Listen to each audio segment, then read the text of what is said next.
Sebuah kisah terbaik anak bangsa Indonesia bertutur tentang perjalanan kehidupan anak manusia di zaman kerajaan Tanah Jawa melalui sentuhan sejarah dan fiksi yang nyaris sempurna.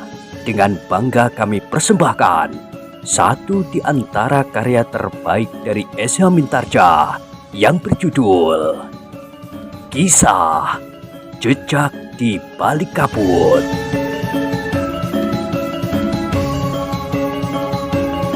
Pada kesempatan yang sangat baik ini, kita masuk pada episode yang ke-173.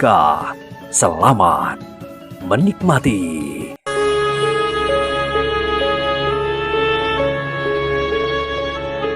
Pada episode sebelumnya telah diceritakan, demikianlah ketika menginjak wayah Sepi Uwong, anak-anak muda itu pun telah minta diri. Besok mereka akan bertemu dengan Wijang dan Paksi Pamekasan di gumuk di seberang Padang Perdu. Mereka akan melihat kemungkinan terbaik untuk mengalirkan air ke Padukuhan. Sepeninggal anak-anak muda itu, maka Ki Bekel masih duduk beberapa lama dengan Wijang dan Paksi Pamekasan di Pringgitan. Setelah berbincang ke sana kemari tentang niat anak-anak muda yang ingin membuat perubahan di Padukuhan itu, maka Wijang pun bertanya, "Ki Bekel, sebenarnya aku tertarik kepada cerita Ki Bekel tentang orang-orang asing yang lewat di Padukuhan sebelah." "Seperti yang aku katakan, Ger, jika kalian ingin mendapat keterangan yang lebih lengkap, biarlah besok atau lusa Angger kami antar ke rumah Ki Bekel yang telah kedatangan orang-orang asing yang liar itu." "Terima kasih Ki Bekel, secepat-cepatnya lusa kami akan pergi ke Padukuhan itu. Bukankah besok kami telah membuat kesepakatan dengan anak-anak muda itu?" Ki Bekel itu pun mengangguk-angguk. Namun dalam pada itu pembantu Ki Bekel setelah melihat anak-anak muda itu meninggalkan Pringgitan, maka ia pun berkata, "Ki Bekel, makan sudah tersedia di ruang dalam." "Aku masih kenyang," desis Paksi Pamekasan. "Jangan menolak. Bukankah belum lama kita makan?" Sudah lama. Malam sudah sangat larut. Mungkin pembicaraan kita dengan anak-anak muda itu sangat mengasihkan, sehingga kita lupa akan waktu." Paksi Pamekasan mengangguk-angguk, tetapi ia tidak berkata apa-apa lagi.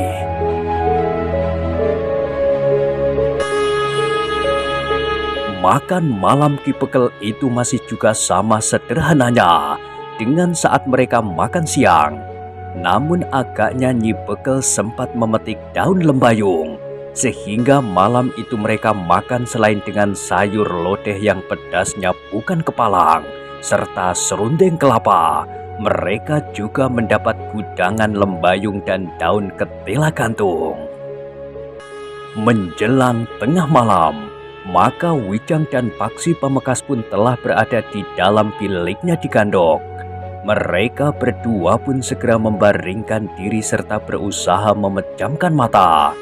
Meskipun mereka berada di Padukuhan yang disebut tenang dan tentram, namun Wijang dan Paksi Pamekasan telah membagi sisa malam untuk bergantian berjaga-jaga di daerah yang asing itu, maka banyak kemungkinan akan dapat terjadi.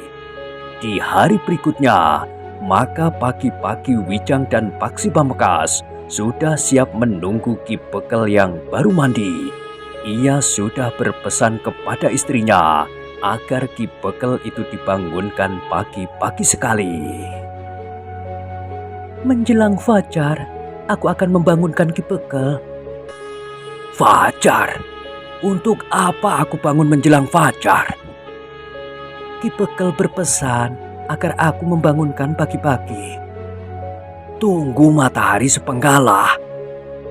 "Anak-anak itu tentu sudah terlalu lama menunggu." "Aku tidak biasa bangun menjelang fajar." "Baiklah, Aku akan membangunkan Ki Bekel sedikit lewat saat matahari terbit. Ki Bekel mengerutkan dahinya, namun kemudian ia pun berkata, "Baiklah, aku akan bangun pada saat matahari terbit."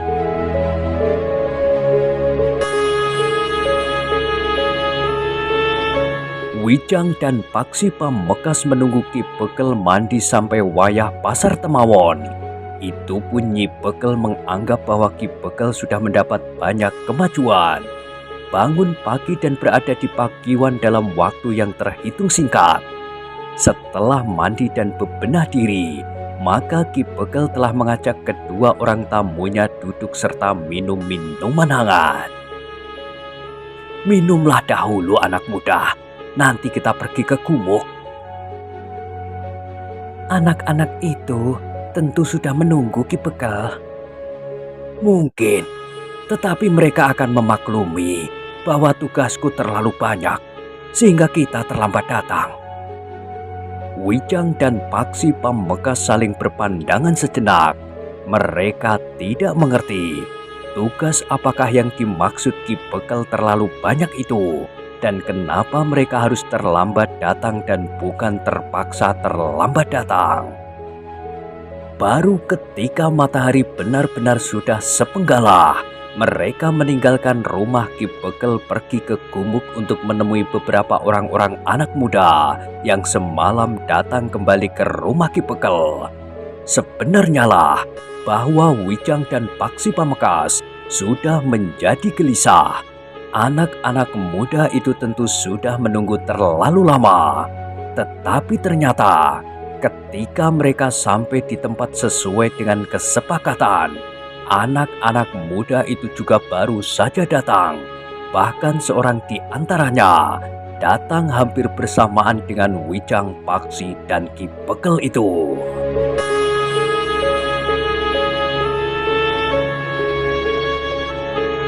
"Maaf, kami datang terlambat," berkata Wijang kepada anak-anak muda itu. Namun seorang di antara mereka pun berkata, "Kami juga baru saja datang." Ki Bekel tertawa, katanya, "Hehehe, kedua anak muda ini tergesa-gesa saja. Jika aku menurutinya, kami akan terlalu lama menunggu di sini." Wijang dan Paksi Pamekasan pun tertawa pula. Mereka sadari bahwa kelambatan bagi orang-orang padukuhan itu adalah hal yang wajar-wajar saja. Namun akhirnya, Wijang, Paksi Pamekasan, dan Ki Bekel serta anak-anak muda itu mulai memperhatikan keadaan di sekeliling mereka. 3 batang pohon raksasa tumbuh pada jarak yang berdekatan, batu padas yang miring, serta air yang mengalir dari atas batu padas yang miring itu melimpah ke bawah, masuk ke dalam lekuk yang tidak begitu dalam. Air ini dapat disalurkan ke sawah-sawah yang kering itu. Bukankah sama sekali tidak merugikan orang lain? Di sisi yang lain juga terdapat arus air yang melimpah seperti ini. Jika padukuhan lain memerlukannya, maka mereka juga dapat membuat saluran air bagi kotak-kotak sawah mereka, berkata Wijang. Ki Bekel mengangguk-angguk, namun katanya, "Aku sependapat. Persoalannya adalah bagaimana kita dapat membuat parit itu. Jika Ki Bekel dapat mengerahkan orang sepadukuhan, mungkin ada juga 2-3 orang yang mau datang sambil membawa alat-alat untuk menggali parit. Tetapi bayangkan, berapa tahun parit itu akan dapat menggapai sawah kita? Kenapa hanya 2-3 orang? Kenapa tidak 50 atau 60 orang? Aku mengenal orang-orangku dengan baik, Ger. Sikap anak-anak muda ini adalah contoh yang paling baik dari sikap orang-orang tua di padukuhan ini."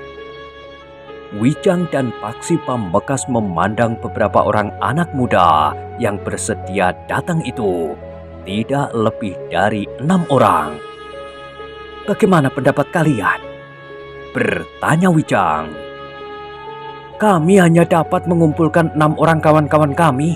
Pada umumnya, Mereka memang segan untuk bekerja, sementara hasilnya tidak segera dapat dinikmati. Berbeda dengan mereka yang bekerja di rumah Ki Cokrojoyo, meskipun sedikit, tetapi hasilnya dapat mereka terima pada hari itu juga. Jadi, bagaimana jika kalian berenam ini membuat saluran air dari tempat ini ke sawah kalian yang letaknya tidak terlalu jauh? Baru setelah rambut kami ubanan, saluran air itu akan sampai ke padukuhan. Wijang menarik nafas dalam-dalam, namun kemudian ia pun bertanya, "Tetapi, bukankah kalian bersedia untuk melakukan kerja bagi tanah kalian?" "Tentu," jawab salah seorang dari mereka. "Kami sudah sampai di sini." "Baiklah," berkata Wijang. "Kalian harus mampu menunjukkan kepada anak-anak muda di padukuhan kalian bahwa apa yang ingin kalian lakukan itu akan benar-benar dapat memberikan harapan bagi masa mendatang." "Apa yang harus kami lakukan?" "Ada hutan bambu di sebelah." "Iya." "Kalian dapat mengambil beberapa puluh bambu yang kalian perlukan. Kalian dapat membuat talang air dari bambu untuk mengalirkan air ke sekotak sawah kalian. Tidak hanya satu lonjor saluran air, tetapi 3 atau 4. Bambu tidak usah membeli, sambung bersambung." "Tetapi, seberapa air yang dapat mengalir lewat saluran air dari bambu itu, meskipun kami membuat 4 atau 5 saluran bambu?" "Bukankah yang kalian lakukan sekedar contoh? Salurkan air itu ke salah satu kotak sawah kalian yang terdekat. Air yang mengalir tanpa henti-hentinya itu akan dapat menggenangi kotak sawah itu. Nah, kalian dapat menanami kotak sawah itu dengan tanaman yang sangat berarti bagi padukuhanmu. Padi misalnya. Jika kemudian ternyata padi itu tumbuh dan berbuah, maka orang-orang padukuhan akan mendapat gambaran betapa pentingnya saluran air itu. Mereka tentu tidak akan berkeberatan untuk membuat saluran air bagi bulak-bulak di sekitar padukuhan kalian."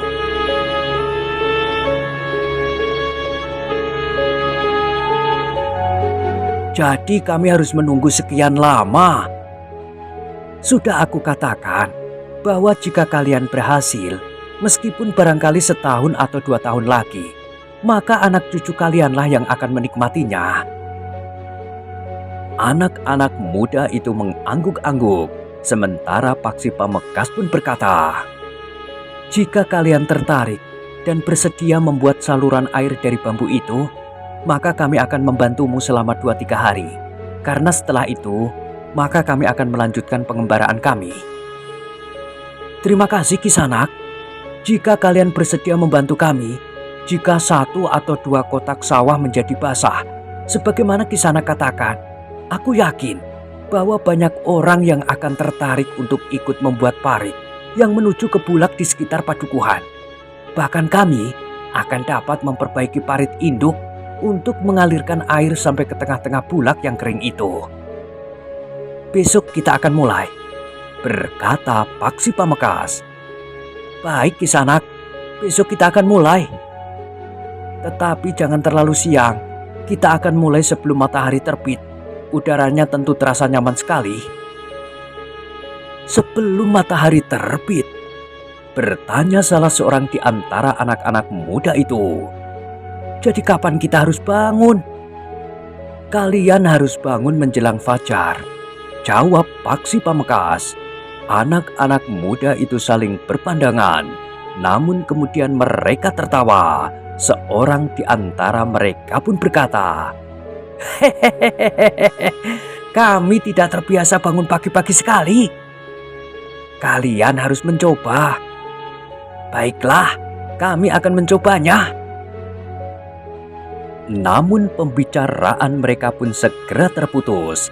Dari kejauhan mereka melihat Wandowo dan beberapa orang kawannya mendatangi tempat itu. Salah seorang anak muda yang berada di tempat itu berdesis, "Ki Bekal, Wandowo dan kawan-kawannya telah datang. Mereka tentu berusaha mencegah niat kita memasang talang bambu yang panjang sampai ke kotak-kotak sawah." "Aku akan mencegahnya, Tetapi jika Wandowo ingin memaksa dengan kekerasan, bukankah kalian dapat mengatasinya? Kami akan mencobanya, Ki Bekel. Mereka datang berempat. Mugi itu agaknya telah berkhianat. Semalam, ia bersedia untuk datang bersama-sama dengan kami. Tetapi ternyata anak itu menemui Wandowo dan memberitahukan rencana kami.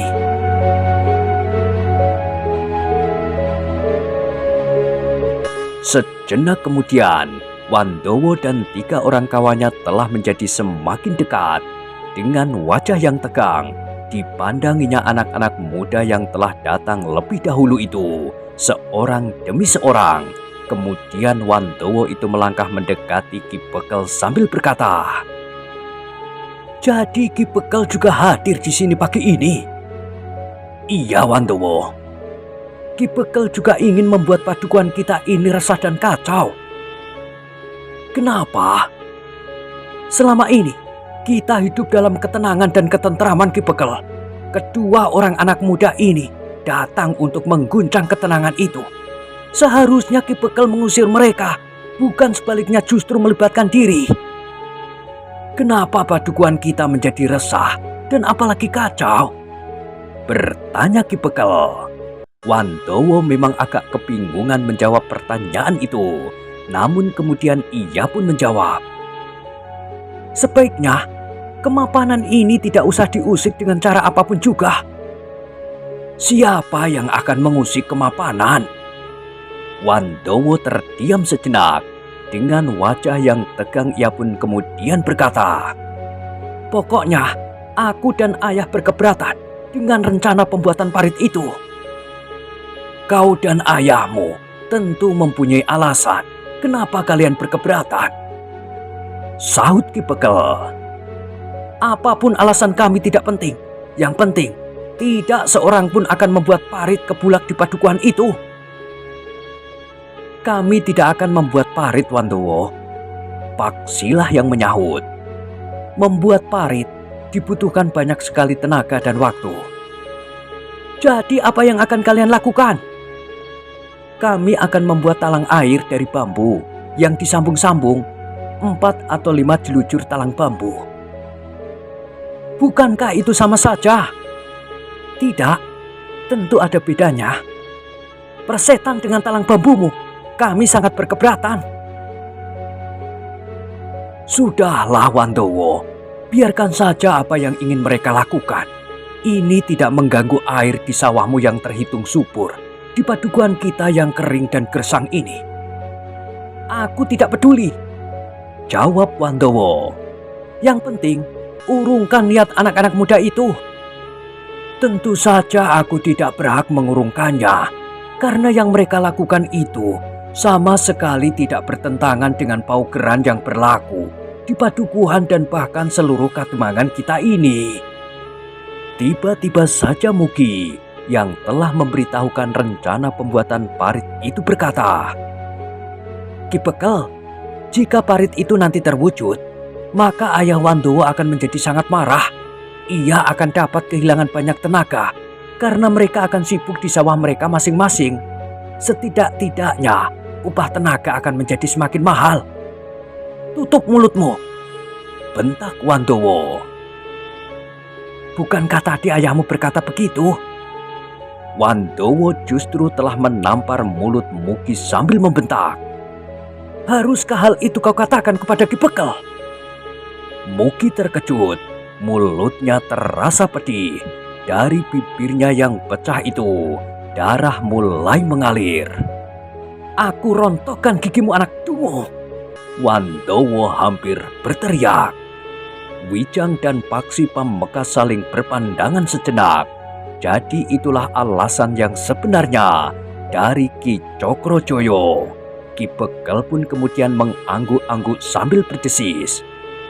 "Jadi itukah alasan sebenarnya dari ayahmu, Wandowo?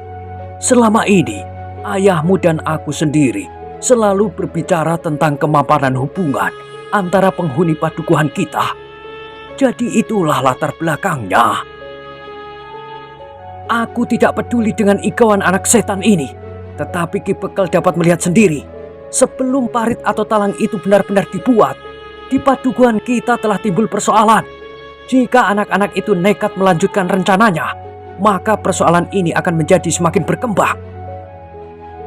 Katakan kepadaku, Wandowo, siapakah yang telah menumbuhkan persoalan ini?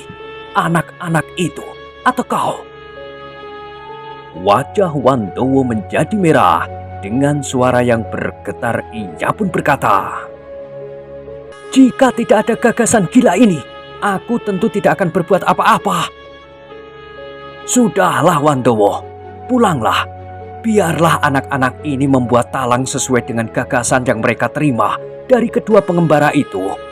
Jika talang itu memberikan kenyataan yang baik, maka rakyat di padukuhan kita tentu akan bersedia membuat parit ke bulak yang kering itu. Justru sekarang, aku harus mengakui betapa malasnya kita sebelumnya. Sikapmu, sikap ayahmu dan tekad anak-anak muda ini akan membuka mata kita bahwa yang terjadi bukanlah kemapanan, ketenangan dan ketentraman, tetapi kemalasan berpikir dan berbuat." "Ki Bekel," berkata Wandowo, "aku minta Ki Bekel menghentikan rencana itu." Ki Bekel menggelengkan kepalanya. Katanya, "Tidak, aku tidak akan menghentikan rencana itu.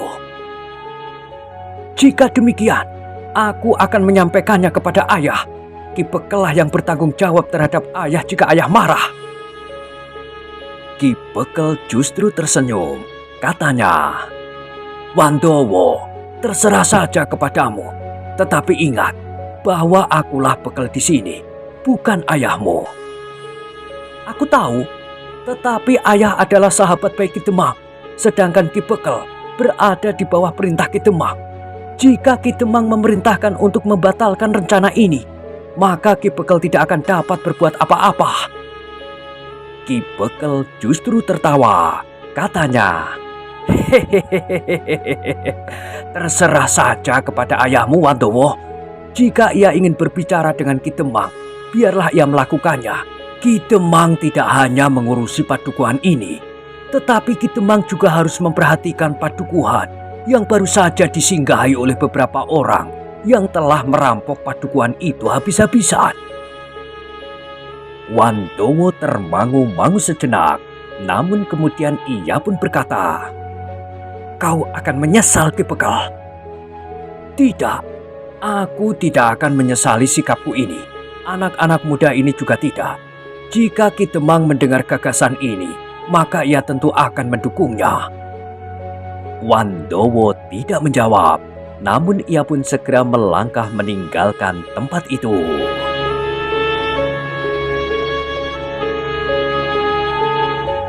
Wijang dan Paksi Pamekas serta Ki Bekel dan anak-anak muda yang sudah siap untuk membuat talang air dari bambu itu memperhatikan Wandowo serta kawan-kawannya yang melangkah semakin jauh. Nampaknya mereka benar-benar menjadi marah, apalagi Wandowo. Ia tidak saja marah kepada mereka yang akan membuat talang, tetapi ia pun marah kepada Mugi yang begitu dungunya dengan mengatakan alasan Ki Cokrojoyo yang sebenarnya tentang pembuatan talang air itu. "Kita tidak akan terpengaruh oleh sikap mereka," berkata Ki Bekel. "Iya," berkata salah seorang di antara anak-anak muda itu. "Bagus," berkata Wijang. "Seperti yang kita bicarakan, besok kita akan datang sebelum matahari terbit. Kalian harus berlatih bangun pagi-pagi. Jika kalian tidak bersedia berlatih bekerja keras, maka kalian tidak akan dapat melahirkan perubahan apa-apa. Jika kalian ingin yang termudah, tidak berani menghadapi kesulitan, maka tidak akan ada yang dapat kalian capai. Karena untuk meningkatkan kesejahteraan hidup, kalian harus berani berbuat dan bekerja keras. Sebenarnya lah, kebahagiaan yang diimpikan oleh setiap orang itu memerlukan pengorbanan. Jika kita ingin mengail ikan, maka kita harus bersedia mengorbankan umpan." Anak-anak muda itu mengangguk-angguk. Seorang di antara mereka berkata, "Baiklah, Besok kita akan datang menjelang matahari terbit. Hehehe, kalian dapat tidur sejak matahari terbenam, berkata Ki Bekel sambil tertawa. Tetapi Ki Bekel sendiri juga harus bangun pagi-pagi. Iya, aku akan bangun pagi-pagi sekali menjelang fajar. Anak-anak muda itu pun tertawa pula. Seorang di antara mereka berkata, "Tidak ada yang berani membangunkan Ki Bekel." Tentu ada. Hari ini aku bangun pagi-pagi. Jika kalian tidak percaya, bertanyalah kepada kedua orang pengembara ini. Wijang dan Paksi Pamekasan hanya tersenyum saja. Demikianlah, beberapa saat kemudian mereka telah meninggalkan tempat itu. Mereka akan bekerja esok. Mereka akan datang sebelum matahari terbit sambil membawa peralatan yang diperlukan untuk menebang bambu serta membuat saluran air yang panjang. Dalam pada itu, Wandowo dan kawan-kawannya telah menghadap ayahnya. Wandowo memberitahukan bahwa di antara anak-anak muda itu terdapat Ki Bekel.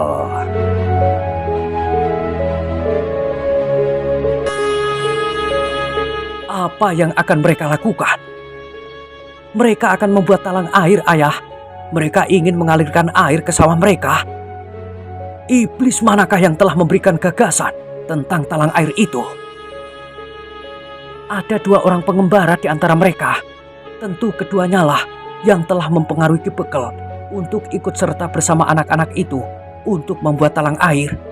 Kedua orang pengembara itulah yang telah minta berbicara dengan anak-anak muda di padukuhan ini. Kerja itu harus dihentikan. Iya, jawab Wandowo. Tetapi mulut Mugi itu sangat lancang. Kenapa? Ia sudah mengatakan alasan ayah yang sebenarnya. Kenapa kita berkeberatan jika orang-orang padukuhan ini membuat parit? Gila! Geram Ki Cokrojoyo. Apakah aku harus mengoyak mulutnya? Aku sudah menamparnya sehingga mulutnya berdarah, ayah. Biarlah, jika alasan yang sebenarnya itu sudah terlanjur dikatakan. Meskipun terasa agak mengganggu, biarlah aku menemui Ki Bekel dan langsung menyatakan keberatan itu. Nampaknya Ki Bekel sudah bertekad untuk melaksanakannya. Sebaiknya ayah menemui Ki Demang serta minta Ki Demang mengurungkan rencana Ki Bekel untuk membuat talang air itu. Aku akan menemui Ki Bekel lebih dahulu. Jika Ki Bekel menjadi keras kepala, aku akan menemui Ki Demang. Tergantung sekali kepada Ki Demang apa yang akan dilakukannya. Jika Ki Demang berkeberatan untuk mencegah Ki Bekel, maka aku sendiri akan mencegahnya. Wandowo mengangguk-angguk kecil. Katanya, terserah saja kepada ayah. Besok aku akan menemui Ki Bekel yang tentu berada di gumuk itu. Besok aku akan ikut bersama ayah. Tetapi kau harus menahan diri. Meskipun seandainya Ki Bekel tetap menolak, besok aku belum akan bertindak. Aku akan lebih dahulu menemui Ki Demang. Wandowo mengangguk-angguk pula, tetapi ia tidak menjawab. Dalam pada itu, beberapa orang anak muda telah mempersiapkan peralatan yang akan mereka bawa esok. Sebagian dari alat-alat itu mereka pinjam dari Ki Bekel, sedangkan yang lain mereka kumpulkan dari sanak kadang mereka. Ketika di sore hari, anak-anak muda itu bertemu dan berbincang dengan kawan-kawannya. Ternyata ada 4 atau 5 orang lagi yang ingin ikut mencoba bekerja buat hari depan.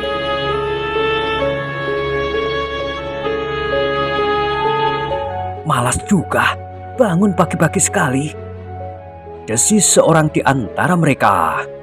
Tetapi rasa-rasanya ingin juga mencoba. Menurut Paksi, salah seorang dari kedua orang pengembara itu. Segala sesuatunya tergantung kepada niat kita. Apakah kita benar-benar ingin melakukannya atau tidak? Baiklah, berkata salah seorang dari mereka. Jika Ki Bekel juga ikut, kami akan mencoba untuk bangun pagi-pagi. Seorang yang lain menyahut, "Aku akan tidur saja sekarang." Kawan-kawannya yang mendengar kelakar itu pun tertawa. Namun tiba-tiba saja seorang di antara mereka berdesis, "Bagaimana dengan Wandowo dan ayahnya?" Anak muda yang telah dahulu datang ke gumuk itu menjawab, "Kita akan berusaha mengatasinya jika Wandowo ingin mengganggu, sedangkan ayahnya akan diredam oleh Ki Bekel. Tetapi pengaruh Ki Cokrojoyo itu besar sekali, tidak saja di padukuhan ini, tetapi di seluruh Kademangan. Kita akan melihat apa saja yang dapat dilakukannya. Seandainya karena usahanya, maka kerja ini harus dihentikan. Kita akan berhenti. Jadi apa yang kita lakukan besok itu akan sia-sia? Mungkin, tetapi menurut Wijang, kita harus berusaha." "Siapakah Wijang itu?" "Salah seorang dari kedua pengembara itu. Yang seorang namanya Wijang, yang seorang lagi namanya Paksi." Kawan-kawannya mengangguk-angguk. "Nah, sekarang kita pulang, beristirahat sebaik-baiknya, tidur nyenyak sampai menjelang fajar. Kita akan mencoba bangun pagi-pagi sekali." "Iya Ki Bekel. Sekarang tidurlah agar kita tidak terlambat bangun." "Bukankah malam baru saja turun?" "Tetapi kita akan bangun menjelang fajar." Wijang tertawa, katanya, "Aku terbiasa tidur setelah wayah sepi uwong." Ki Bekel mengerutkan dahinya. Dengan nada tinggi ia pun bertanya, "Jadi waktu tidur kalian hanya begitu pendek?" "Tetapi itu sudah cukup bagi kami Ki Bekel." Ki Bekel tertawa, katanya, "Hehehe, baiklah, aku akan mencobanya. Tetapi dari sedikit. Jika aku memaksa diri dengan serta-merta, mungkin aku akan menjadi sakit-sakitan." Wijang dan Paksi Pamengkas pun tertawa pula. "Kami memang harus mengakui," berkata Ki Bekel kemudian, "bahwa kami adalah orang-orang yang malas. Tetapi kemalasan ini sudah berlangsung lama, sehingga untuk melakukan perubahan diperlukan waktu." "Kami tahu Ki Bekel," sahut Wijang. Sebenarnya lah, sejenak kemudian Ki Bekel pun benar-benar pergi ke biliknya. Ia sudah berpesan kepada Nyi Bekel dan kepada pembantu-pembantunya agar Ki Bekel itu dibangunkan pagi-pagi sekali.